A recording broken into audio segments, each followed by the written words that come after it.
सुनील भैया आइए तो। और एक सूचना है, 10 मिनट के अंदर हेलीकॉप्टर लैंड कर जाएगा।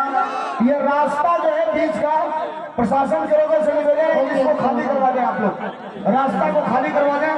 और पूर्व मंत्री चंद्रदेव राम यादव करैली जी आजमगढ़ की धरती से आपका सम्मान किए हैं। पूर्व मंत्री चंद्रदेव राम यादव करैली जी आपका सम्मान किए, बहुत बहुत सम्मान दिए हैं। आचार संहिता है, लक्ष्मी नारायण का नाम नहीं लिया जाएगा इसमें, चुपचाप पॉकेट में रखें। लेकिन ये इनको सुनील सखी बोल सकते हैं। और 2-4 शब्द आप बोलिए। देखो ये सखी बारे, बाकी दिन करा के हम शाखा बना के रखे के चाहते।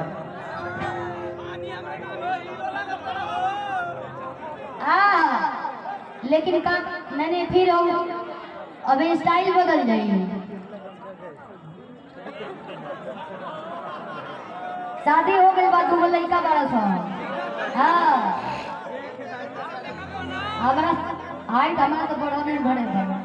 सुनिए लीजिए माइक लीजिए, ना बोले के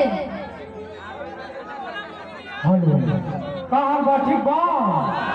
लमटेम छा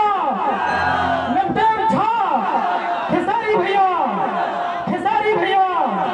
चलिए बड़ा अच्छा लगा था जमाने के छपरा में आगे आज रंगली भर के बेटा भाई भतीजा। ये अशोक कुशवाहा जो आपके गांव के बगल के हैं, बड़े नेता हैं, हमारे पीछे बैठे हैं, उनके तरफ से और जयप्रकाश अंचल विधायक जी जो आगे बैठे हैं, इनके तरफ से ढेर सारा सम्मान मिला है। बहुत बहुत धन्यवाद। अपना चालू करें आप सुनील भाई। चलिए आज हमने के छपरा में आए हुए तमाम हमने के कलाकार तमाम लोगों को आशीर्वाद पाए खातिर रोरी क्षेत्र अपने रोरी जवार के एगो बेटा जो कि हमने का रेडी हमने के गुरु तुल्य बानी हो के देख देख के हमने के सिखले बनी जाओ। खेसारी भैया के आज हमने के विजेता बनाओ वो अपना छपरा से अब बहुत ही आज अच्छा लगा था। मगर हम तो कबड्डी बुढ़ी कबड्डी से हमरा के सभी लोग जाने ला।